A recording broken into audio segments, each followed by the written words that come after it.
সত্যিই কি Elon Musk আসছেন ঢাকায়? এ নিয়ে জল্পনা কল্পনার শেষ নেই। বাংলাদেশ কি পাবে ইলন মাস্কের দেখা? প্রফেসর ডক্টর মোহাম্মদ ইউনুস বলেছিলেন, আমরা কোথাও যাব না, সারা বিশ্ব আমাদের কাছে আসবে। এবার যেন সে কথাই সত্যি হতে চলেছে। বাংলাদেশে আসবেন ইলন মাস্ক। বাংলাদেশের ৫৫ বছরের ইতিহাসে আন্তর্জাতিক বিনিয়োগ সম্মেলনে প্রথমবারের মতন আন্তর্জাতিক খ্যাতিসম্পন্ন বিশ্ব উদ্যোক্তারা, বড় বড় বিনিয়োগকারীরা, শীর্ষস্থানীয় বিনিয়োগকারী প্রতিষ্ঠান এবং বিশ্বের নামকরা ব্যক্তিত্বরা আসছেন ৫৬,০০০ বর্গমাইলে। দেশ থেকে বিদেশে যান অনেকেই, কিন্তু বিদেশ থেকে বাংলাদেশকে এক্সপ্লোর করতে কেউ আসেন না।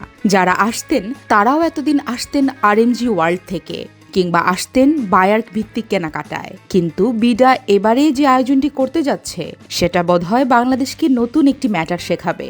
সে ম্যাটারটি হচ্ছে সারা বিশ্বের সঙ্গে, সারা বিশ্ব ব্যক্তিদের সঙ্গে একযোগে এক পথে সিঙ্কড হওয়া।